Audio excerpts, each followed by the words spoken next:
విఘ్నేశ్వరాయ నమః. ఓం సమర్థ సద్గురు సాయినాథాయ నమః. శ్రీ సాయి లీలామృతం అధ్యాయం 10. యోగీశ్వరుడు.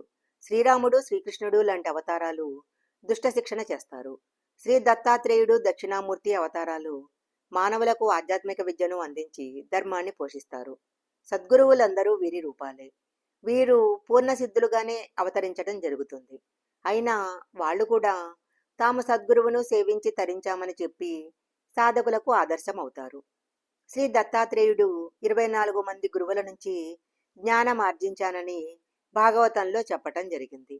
పుట్టగానే ప్రణవం ఉచ్చరించి ఉపనయనము అవ్వగానే వేదాలు వల్లించిన శ్రీ నృసింహ సరస్వతి స్వామి కూడా బాల్యంలోనే తల్లికి తన నోట విశ్వరూపం చూపిన శ్రీకృష్ణునిలాగా సద్గురువును సేవించారు. వీరందరూ తామే దైవమని గురువులమని చాటుకోరు. భక్తులే వారి యొక్క అనుభవాలను బట్టి వారిని అలా గుర్తిస్తారు. శ్రీ సాయి కూడా తాము పేద ఫకీరునని, భగవంతుని బానిసనని మాత్రమే చెప్పేవారు. ఏ పండు తాను పండునని చాటుకోదు, ఏ వెలుగు వెలుగునని చాటుకోదు. శ్రీమతి తార్కాడ్ ఆమె కుమారుడు ఒకసారి 1917లో షిరిడీ వచ్చారు. సాయిబాబా ఆ కుర్రవాణ్ణి 18 రూపాయలు దక్షిణ అడిగారు. అతడు అది తీసుకుని రావటానికి వెళ్లేసరికి కొందరు భక్తులకు ధృవచరిత్ర చదివి జోగు వివరిస్తున్నాడు. ఆ కుర్రవాడు వెంటనే తిరిగొచ్చి, సాయి, నన్నెందుకు అక్కడికి పంపించారు? మీలాంటి సాధువులు దైవం ప్రసాదించిన శక్తులు గల మానవులే కాని దైవస్వరూపులు కారని అతడు చెప్తున్నాడు. భగవంతుడు తనను నిందించినా కోపించడు, కాని మీలాంటి సాధువులను చులకన చేస్తే సహించడు కదా అన్నాడు.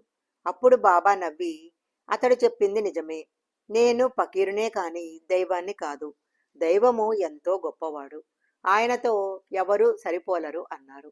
ఆ పిల్లవాడు, సాయి, మమ్మల్ని మాటలతో మీరు ఏమారుస్తున్నారు, కానీ మీరు దైవమే అన్నాడు.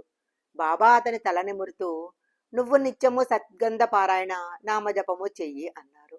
అప్పుడు ఆ కుర్రవాడు, అది మధ్యలో ఆగిపోతే దోషం కాబట్టి నేను చెయ్యను అన్నాడు. సాయి సంతోషంగా అతని తల్లితో, నీ బిడ్డ యొక్క సర్వ బాధ్యతలు నావే అని అతని మీద తమ యోగ దృష్టిని సారించారు. నిజమైన గురువు ఎలా వ్యవహరిస్తారో మనం చూశాము. సాయి కేవలము యోగం అభ్యసించి కొన్ని అద్భుత శక్తులు పొందిన సాధువేనని తలచే కొందరు వ్యక్తులు ఆయన ఏం చేసేవారో గమనించేవారు. యోగులు తమ జీర్ణకోశం శుభ్రం చేసుకోవటానికి 3 అంగుళాల వెడల్పు 22 అంగుళాల పొడుగు గల ఒక శుభ్రమైన గుడ్డను నెమ్మదిగా మింగి అరగంట జీర్ణకోశంలో ఉంచి తరువాత నెమ్మదిగా బయటికి లాగేస్తారు. కానీ బాబా చేసిన దౌతి అద్భుతము. 3 రోజులకు ఒకసారి ఆయన బావి దగ్గరకు వెళ్లి పేగులు వెడలకక్కి నీటితో కడిగేవారు. తరువాత వాటిని చెట్టు కొమ్మపై ఆరబెట్టి మళ్లీ తిరిగి మింగేసేవారు. షిరిడీ నివాసి అప్పాబిల్ అనేవాడు ప్రతిరోజు రాత్రి సమయంలో పహరా కాస్తూ ఉండేవాడు. అతడొక రోజు రాత్రి మసీదుకి వెళ్ళినప్పుడు అక్కడ బాబా దేహము ముక్కలుగా పడి ఉండటం చూశాడు. ఎవరో దుర్మార్గులు ఆయనను హత్య చేశారని భావించాడు. మొదట ఈ సంగతి మున్సబ్ కర్నాల్తో చెప్దాము అనుకున్నాడు. కానీ ధైర్యం సరిపోక తిరిగి ఇల్లు చేరి భయంతో బయటికి రాలేదు. మరుసటి ఉదయము మసీదుకెళ్ళొస్తున్న వారెవరూ ఆ ప్రస్తావనే చేయటం లేదు. ఆశ్చర్యంతో అతడు మసీదుకెళ్లేసరికి బాబా, రాత్రి భయపడ్డావా అన్నారు. సాయి కండయోగం చేసేవారని తరువాత అందరికీ తెలిసింది.